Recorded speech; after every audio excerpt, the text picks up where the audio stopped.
Hey, this is Gabby, Christine, and Beck, and you're watching the Blushing Bride Podcast, where your bridal stylists become your podcast besties and help you plan the wedding of your dreams.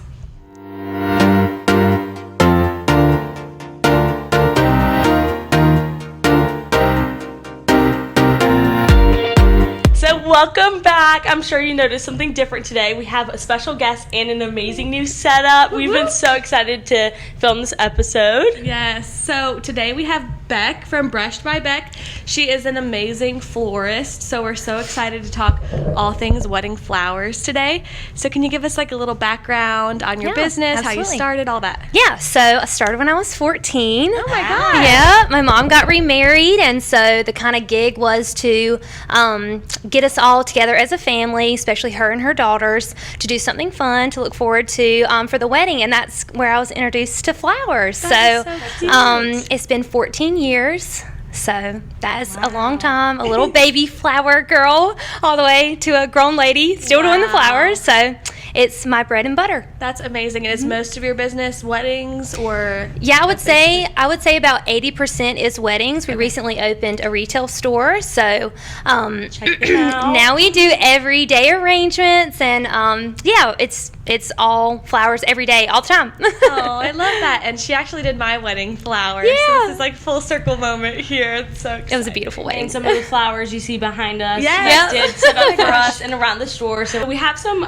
questions for you, Beck. All right, so when a bride is planning her wedding and she starts thinking about her florals, what is the first step a bride should take? Great question. I would definitely say the color palette is where you need to start with. Besides like picking the vendors, obviously, the color palette, kind of inspires everything else. So I would definitely say the color palette is step one for sure. Okay, that's smart. And I feel like a lot of girls kind of have that with their Pinterest board. They can kind of figure out what colors they want to dive into, so that's definitely helpful. Are you seeing, this is like a random question, but are you seeing more of the colorful flowers right now? I feel like that's a big thing with some, like wildflowers. I think so. Yeah, I mean, trends come and go, but color is really in, especially like a lot of variety of colors. It used to be where people only chose like 1 to 2 colors, like blue and white, but now I see people have like 4 to 5 like colors they're trying to match. So that's really on trend right now. Yes. What about like the winter weddings coming up? Are they also doing more colors, or what are you seeing with the I don't know. weddings? Winter is classic white usually. We have some brides that don't want to look like a winter wedding, so they'll kind of fake it. But yeah, winter we typically see lots of white and gold. Okay. So do you see your brides that go to your store bring like photos of these color palettes, or are you there to guide them through this? Yeah, I think that's a great place to start. Bringing the color palettes and the vision there, and if you have that ready to go, we can help with the flower selection. So the colors are the first step for sure. Yeah, I feel like when I was planning, I had no clue like what certain flowers were, so I was just kind of like setting inspiration. But some girls are really educated and they're like, I really like this flower, but then I know some flowers aren't in season all the time. That's right. So It's a tricky hard game. too. Yep. Yeah. So how early should a bride book her florist? Ooh, great question. I would say that depends on the time that you get engaged and also when you're achieving like the wedding day. So if you want to get married in like April, May, or June, the guys, y'all need to be asking at least a year out so that you can book about a year out. But on a typical, bridal basis, we say about from between like 8 to 12 months. Okay. So, yeah. Nice. But those prime wedding days, you better lock it in. I know. So with not knowing names of flowers, like what tips would you give for brides to ask for a specific vision and how to create this mood board like overall? Yeah. So it's really about like describing the flowers that you see. For example, like the hanging amaranthus. I know a lot of brides are doing that. That's a big trend right now. But a lot of people will come to me and be like, it's like green, it's hanging, it looks kind of weird, Stranger Things. Yeah. If you describe things, I'm able to kind of say, oh, this is what that is. Yeah. And like a lot of people will say, oh, I like the stocky kind of flowers, pointy flowers, and that kind of helps me lead into, okay, what you're looking for. Or if you want very round shape, I know we can lead into hydrangeas and roses. So really describing the shape and textures of flowers helps me to know what you're talking about. I've seen a new trend with the purses. Yes! Oh my I'm gosh. obsessed with that. I haven't seen love this. it. What is it? So can you explain it? It's where it's like flower art, flower interpretation. Instead of having like a traditional hold bouquet, sometimes people are making like a handle, like you would do it as a purse. Or recently we did like this cool like shell purse that the flowers kind of like sat so in. cool. What? So That's so cute. I just think that's so hot. Like I Yes. love the Yeah. it. To me, it's like very classy or like over the top, but I love it. Yeah, it's still classy yet like not traditional, which I love because Right. it's like you can have fun with it without like being too crazy with it. Right. I love it. So, random question: do you have florals just like in your house all the time, like, or are you just? I do. On my dining room table, I made like this big silk arrangement that's Oh, always pretty. there. So I do have fresh flowers that I bring home. You know, the leftovers, the trash Yeah. flowers. So yeah, but sometimes I've seen enough flowers throughout the Yeah. week that I don't. I'm good. And I have a cat, so I have to be careful. That's true. I know they're allergic to a lot of Yep. different types of have to be flowers. careful. Okay, let's talk budget for flowers. Obviously, this is a big thing, and every florist is going to be different. But, I mean, what is the average cost of wedding flowers? What can Yeah. a bride expect? Yeah, so I would say a good place to start is $1,000 per section. So you section it off into bridal party, ceremony, and reception. So right out the gate, you can roughly say around $3,000 at a minimum. Okay. But obviously, it's all in what you can put in. So we do weddings for $200. We do weddings for $20,000. Wow. So it really depends on what you can put in. And I think any florist that categorizes it into a package and says we start at $5,000 is probably not bridal focused. They're looking for a certain price. So I would think be careful and allow be confident to say this is what I have to spend. So if you have $5,000 to spend on your wedding flowers, you should find a florist that can meet that. Yeah. So That I feel like that rings a bell just with us too, and it's always just like be honest with Yeah. your pricing Transparency. and transparent, because you can do your best job when you know all the facts. Absolutely. And same here with us with wedding dresses. Yeah, and I think flowers are just as beautiful whether you have $1,000 to spend or, like I said, $20,000. So Yeah. it's all interpretation. And your vendors can't help you to the max if they don't know That's right. how much you truly can spend or want to spend. Yeah. So if you figure out your overall budget, then keep in mind that this might be a good place to start. Yep. Okay, so tips for staying on budget while still getting beautiful arrangements. Like, do you have any little tricks of where to save if Yeah. you need to? I think it's all about repurposing, reusing, and like intentional arrangement. So, for example, I've had a bride ask me before, like, the bathroom, we're going to take pictures, to get ready in that area. We'd love to have, this big arrangement in the bathroom. Wow. And I would say, you have to really think about, is that where you want to put a lot of your flower, the bathroom, budget? Yeah, the Yeah. bathroom. Because who's going to see the bathroom? Right. And she was so sweet in her intention. And I said, well, why don't we set out your bouquets, like line them up. That way there's flowers there, but obviously you're going to use those bouquets later. So very intentional about where you're placing the flowers. I love that. Another example would be how many, pictures are taken at your cocktail hour. So if you need to shave back, like, you don't really have to have an arrangement of flowers on a cocktail table because it's just not something people see a ton. They're going to be at the bar. Maybe you want to put your flower money at the bar. That's true. So- Shoot some candles on the table. Yep, or that's something. right. A couple of taper candles, you're good to go. But if you have the budget, of course, we can add it Anything's in. But possible that's with the right. budget. Yeah. So cute. Yeah, I know a lot of people are definitely repurposing, and like I was just in a wedding and they brought them from the ceremony space and then put them back in the reception. So if you need to repurpose. Yep. Okay. So, what factors impact like the pricing of each of these types of like arrangements or like flowers? Are specific flowers more expensive than others? Yeah, both of those are the answer. So sometimes flowers can make the flower pricing go up. As far as the florist, I think a good example would be peonies. Everybody loves peonies, but they're not always available, and sometimes they're temperamental. So just the risk factor raises the pricing. Okay. But if you can talk with your florist about the vision that you like, there's probably 6 varieties of garden roses that look just like peonies that I could get you any time of the year, and that would be a lot more cost effective. So the flowers, of course, that depends on the price, and also the labor. You have to think about what needs to be done on site. Can you imagine 5 or 6 designers being on site for 5 or 6 hours hanging something from the ceiling. You know, you might think, oh, you know, it's just greenery, you know, it can't be that much, but you forget about the labor, the people, that it takes, the ladders, you know, the lifts, to make that happen. So yeah.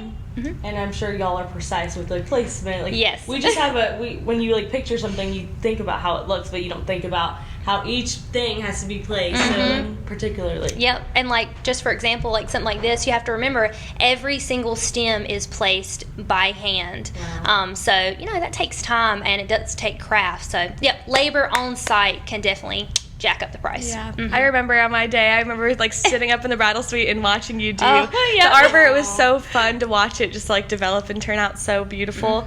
How many hours do you guys need to set up florals on the day? Yeah. Anytime that there is like ceremony installations or things like that, we typically see between an hour to 3 hours on site. And we always, I would say, typically have at least 2 people, if not 3, on those larger kind of install days. So yeah.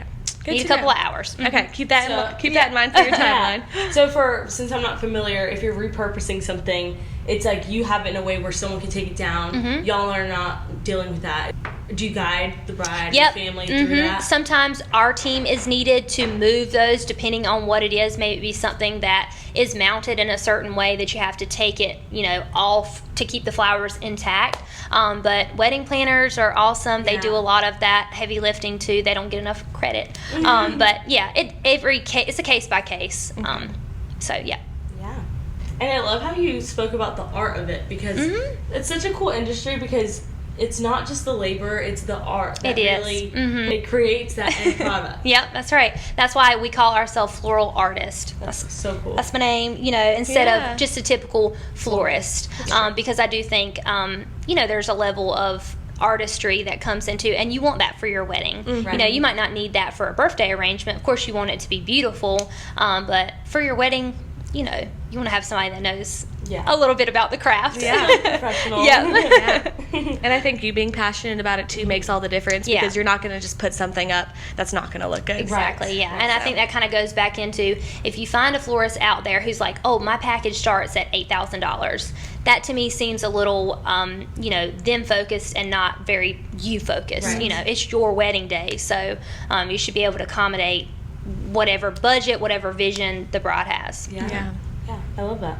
Perfect. Kind of like once you're honest with your vendor, it's kind of like, here are your options, and it's not like, this is what you have to get. That's right. And if you can't do this, then you have to go find something else. And it's one of the only, besides maybe catering, that should be a custom price thing, because your photographer, you know, they're going to give you 1,000 images of this. You know, it's okay to have a set price, because they already know the name of the game, as far as what it's going to be, what they're going to do. But for us, it's completely customizable. So Love that. Do you feel like you have to know the venues that you're going to go to ahead of time, just so you can kind of plan it out, or are there sometimes you can just wing it and just get there and see? Like, you know, there are some cases where you really have to know what you're doing, know every single measurement. It's like, there are a lot of venues that I know way too much about, as far as like, you know, all the things in their ceilings and, you know, where their little nails are in the sky up there. So yeah, it is pretty good for us to have a general idea. So if we haven't been there before, we like to do walkthroughs or get some type of virtual tour to kind of help us out. And that's very reassuring for your customers too, to be like,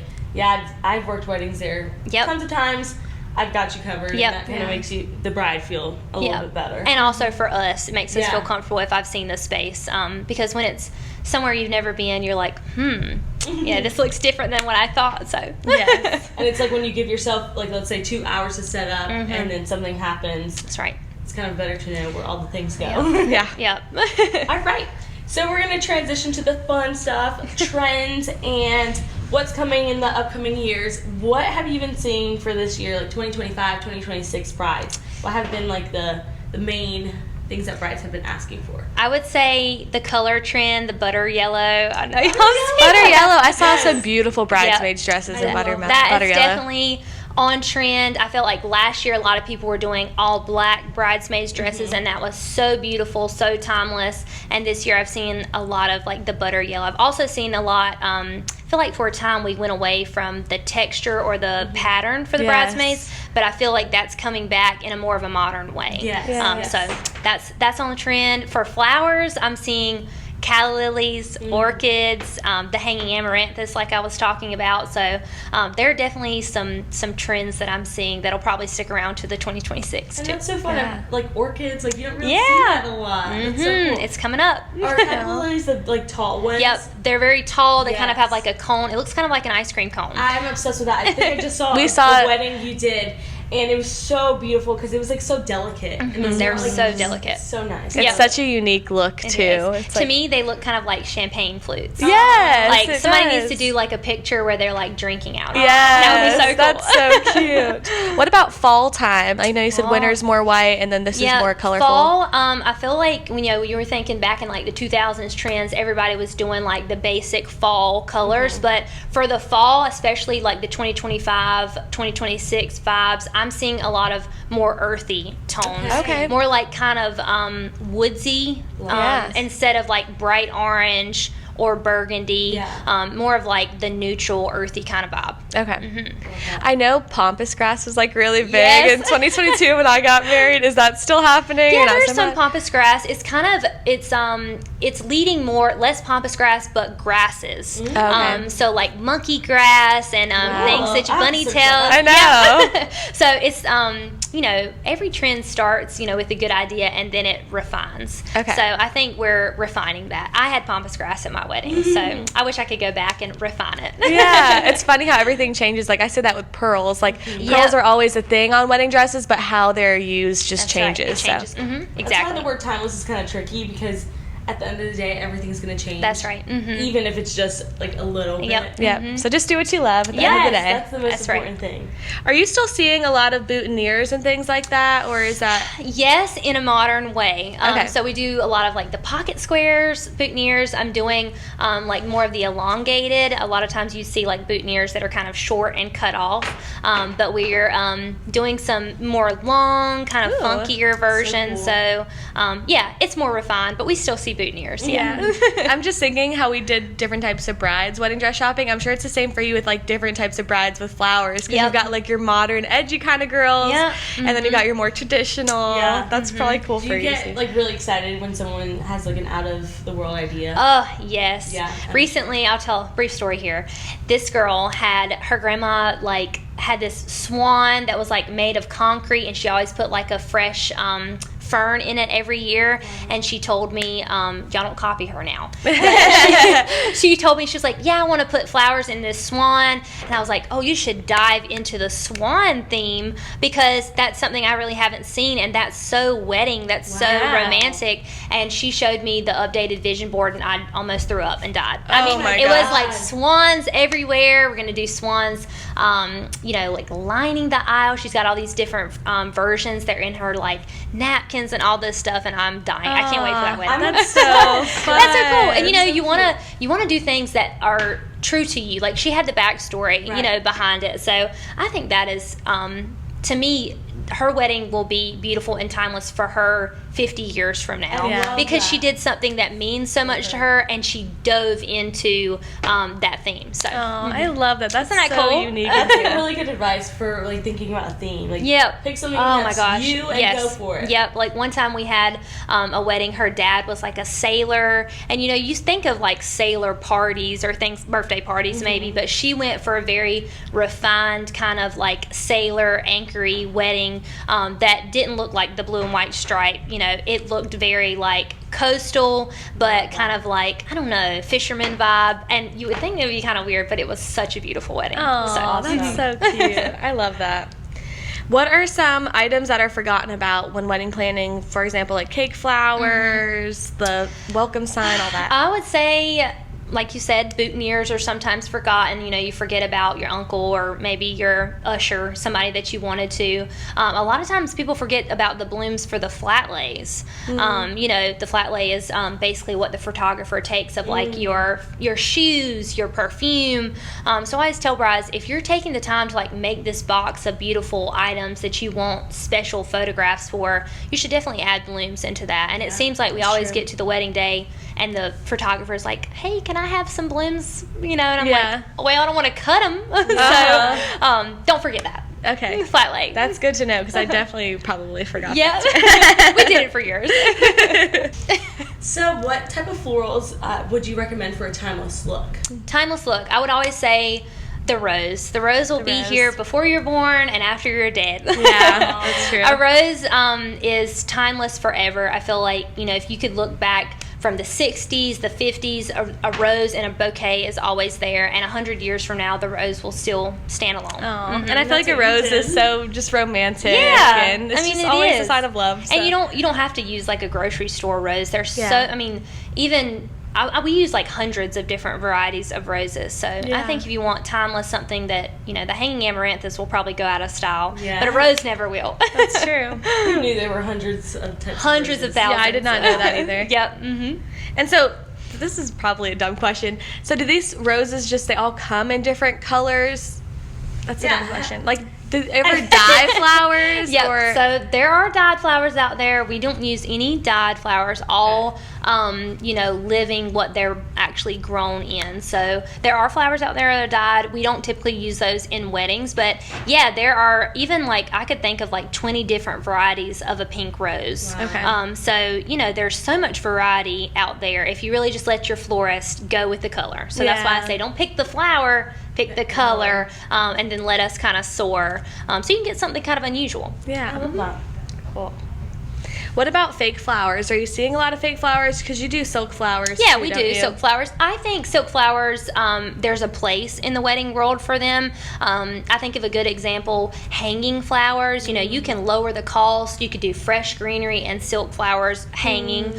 So there's definitely a place for silks. But I would say in terms of like bouquets, boutonnieres, I think it's best for fresh flowers for those, since those are like those close-up pictures. Okay, you can do a mix of both too Yep, if a bride you wants. can do a mix of both. A lot of people either go one way or the other, but we definitely, you know, if we have a huge arch that you can't necessarily get a water source all the way through due to the weight, it's good to mix. Yeah. Okay. Awesome.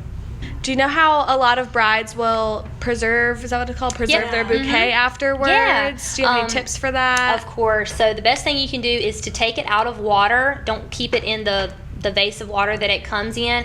And my suggestion would be to like leave it in an open cardboard box sitting upright, kind of sitting in there, and let it dry for 3 to 4 days, and then of course you want to already have contacted a preserving artist that you can send it off to. So the best thing I will say is to take it out of water after the wedding. Okay. Because if not, you'll see it rot because it just continues to drink and the flowers will begin to rot, and it's hard to preserve it once it's lost its color. Okay. I was going to say I got mine done. I think they're a little like Yep.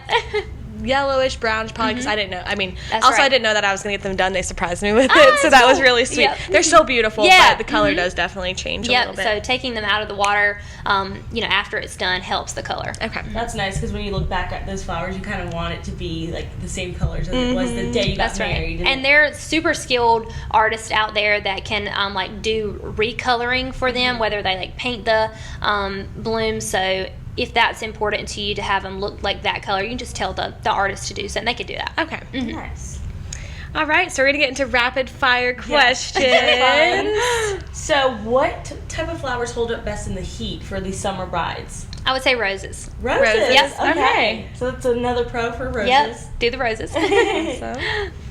Can I keep my bouquet after the wedding? Yep. That preserve it for sure. Okay. Is there any other way to like preserve it without actually sending it to a company? Yeah, you can put it like in a shadow box. My suggestion, this is not rapid fire, but yeah, my suggestion would be you can cut the blooms off, put them in a flat box, and spray them with a bunch of hairspray. Wow. So they'll get kind of crunchy, but you could definitely preserve it that way on your own. The Good more to you know, yeah. Wow. Okay. This is kind of this is a silly Sorry, question. This does kind of make sense for my husband. If somebody's got like severe allergies with flowers, do you just recommend silk? Yep, I flowers or always something? say don't go to silk as your first thing. Take an allergy pill. True. Yep. Start there. Take an allergy pill. Tell your florist what makes you tick. Like if it's more grassy or things like that, we can avoid some of that. Okay, perfect. Yep. All right, do I need flowers for every bridesmaid/groomsman? Yeah, I would say yes. If you're asking them to buy a suit and a dress, put their heels on, get their makeup done, you should honor them and get them a flower. Yeah. Do you have any last things you want to say about flowers? Any more tips? Anything that you want to leave the people with? Yeah, I don't think so. I think the best piece of advice for flowers is load the Pinterest board up. So as soon as you get the ring, Pinterest board, and share that with your florist and make sure that you're transparent about all the wishes, everything that you want, and then we can be successful. All right, Beck, so where can our followers find you? Give them your Instagram, any of your social media. Okay, yes, we are most active on Instagram, brushbybeck.florals. We also have Facebook, Brush by Beck. So those are where I would find us. We also have a website, brushbybeck.com, so you can see more there. All the things. And inquire there. Yes. So if you need a florist, this is a great option for you. Yes, we'll tag her in all of our platforms too, so you guys can find her pretty easily. But we've really enjoyed having you on today. This was so I educational. appreciate it. Thank you. I've Thanks learned for a lot. having me. We had to have you as one of our first guests because you are so special to us. Yes, And she to is. Simply Thank you. Blush. I love Simply Blush. If you need a dress, come here. Yes, we love it. All right, well, thank you so much, and thanks for watching. We'll see you next time. Bye. Bye.